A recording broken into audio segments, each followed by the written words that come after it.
Haleluya, haleluya, haleluya. Salam saudaraku, ratapan 3 ayat 22 sampai 23. Sebab kebaikan Bapa Yahweh tidak pernah berhenti, rahmat Bapa Yahweh tidak pernah berkesudahan. Selalu baru setiap pagi, begitu besar kasih setiap Bapa Yahweh dalam kehidupan kita dimanapun kita berada saudaraku. Renungan pagi KPI Mayim Kaim pada hari Selasa tanggal 23 November 2021 atau pada tanggal 19 Kislev 5782 yang merupakan kelanjutan pembacaan renungan Torah kita. Diambil dari kitab Kejadian 25 ayat 31 yang berkata demikian saudaraku. 31 dan 32 yang berkata demikian. Namun Yakub berkata, jualah kepadaku hak kesulunganmu hari ini.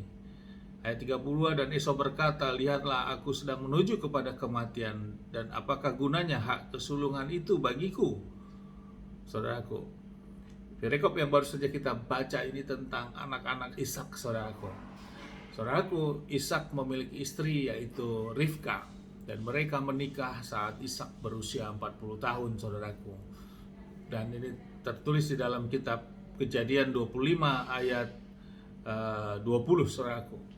Kemudian Ishak, Rivka ternyata memiliki sedikit permasalahan, saudaraku, karena dia dinyatakan mandul demikian. Akhirnya Ishak bermohon kepada Bapa Yahweh, dan pada saat Ishak berusia 60 tahun, hal ini tertulis di dalam kitab Kejadian 25 ayat 26-nya saudaraku, dan pada usia 60 tahun maka lahirlah anaknya dari Rivka. Doa permohonan Ishak terjawab setelah 20 tahun, saudaraku, kerinduan untuk mendapat keturunan ini, dan Bapa yang mengabulkan ini, saudaraku. Jadi permohonan itu cukup panjang, saudaraku.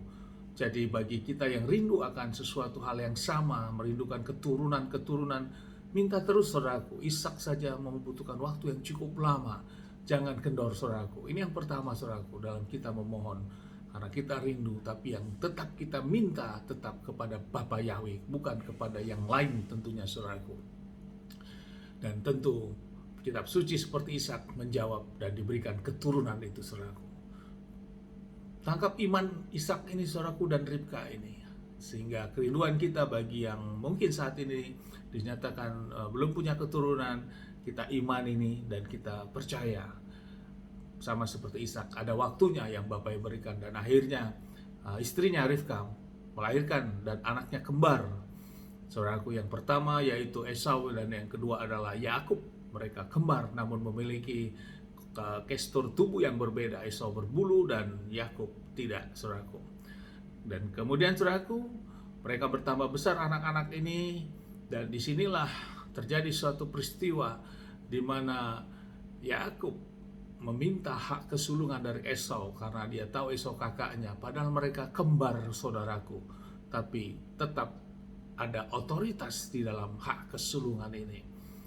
Dan akhirnya Esau memberikan hak kesulungan itu dan menjualnya oleh karena semangkok kacang merah ini, saudaraku, dan roti. Dan terjadilah yang menjadi renungan bagi kita. Betapa pentingnya, saudaraku, tentang hak kesulungan. Ada otoritas yang berbeda walaupun mereka kembar sama sekali, saudaraku. Apalagi kita yang hidup dalam konteks keluarga yang tidak kembar, saudaraku. Ternyata di alam roh memiliki nilai yang berbeda ini, saudaraku.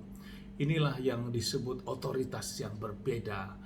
Dan Bapa Yahweh melihat hal itu, dan ini terjadi. Apa yang dilakukan Yakub kepada Esau untuk merebut itu, saudaraku, dan akhirnya diberikan.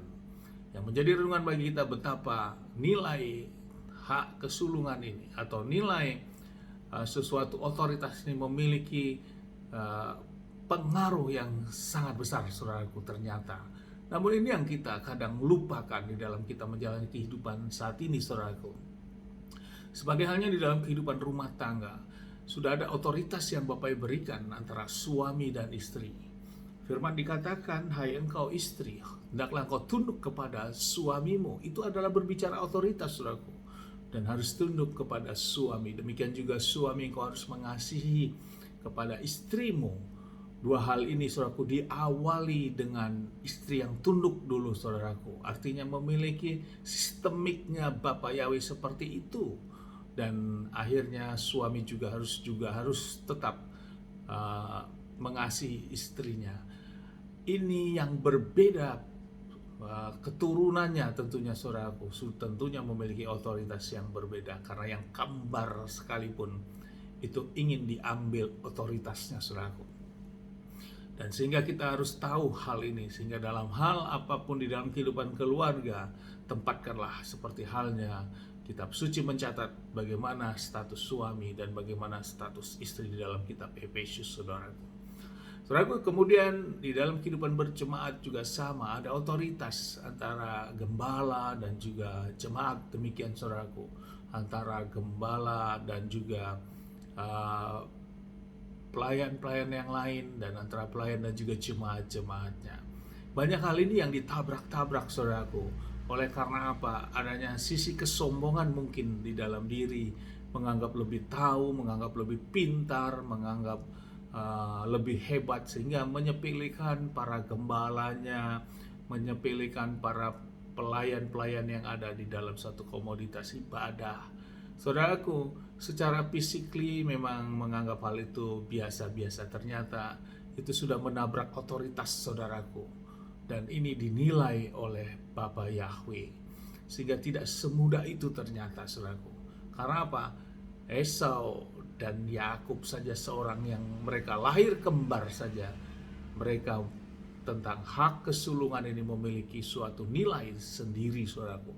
Apalagi yang tidak, yang secara sistem atau organisasi sudah jelas tentang otoritas-otoritas masing-masing. Untuk saudaraku, ini yang menjadi renungan bagi kita. Walaupun kita memiliki pengetahuan yang banyak, walaupun kita memiliki hikmat, mendapat hikmat yang banyak, dan kita lihat gembala kita atau pengerja pelayan di kehilat kita dalam organisasi tidak memiliki itu, namun saudaraku, engkau tetap tunduklah dan hormatilah mereka dalam otoritas, karena dialah pemimpin yang diizinkan saat ini. Jangan sekali-sekali engkau merendahkan mereka atau menyepelekan mereka dengan kesombonganmu. Bapak tidak berkenan hal itu saudaraku, karena ada otoritas yang tetap dinilai oleh Bapa Yahweh, yang harus tetap tunduk secara sistem dalam keotoritasan ini saudaraku. Sama seperti halnya Esau dan Yakub, sehingga berjuang Yakub untuk merebut hak kesulungan dari Esau. Kita lakukan ini saudaraku, maka berkat-berkat Bapa Yahweh akan tercurah dalam hidup kita. Sama seperti seorang prajurit perwira Romawi yang mohon kesembuhan mukjizat, karena dia hidup di dalam kehidupan di bawah otoritas saudaraku. Karena dia tahu ada otoritas, dan lewat otoritas satu sama lain memiliki kuasa, dan itu tidak mau ditabrak sama dia. Dan akhirnya perwira Kapernaum yang minta kesembuhan terhadap pelayannya atau budaknya ini sembuh saudaraku, walaupun Yeshua tidak perlu hadir di sana, cukup mengatakan saja. Di sini ada otoritas yang ditinggikan, dan itu terjadi saudaraku. Amin, haleluya. Sukses besar buat kita semua. Maju terus kita dalam iman. Dari tempat ini saya berdoa, Bapak yang memberkati dan melindungi kita semua dimanapun kita berada. Bapak yang menyinari wajahnya kepada kita, memberikan kita kasih karunia. Bapak yang menghadapkan wajahnya kepada kita, memberikan kita damai sejahtera. Apa yang kita kerjakan, lakukan sepanjang hari, semuanya menjadi berhasil. Dan kita orang-orang yang percaya kepada Bapa Yahweh dan lakukan perintah dan ketetapannya, hidup kita tidak dipermalukan dan hidup kita diberkati. Amin, haleluya, shalom saudaraku.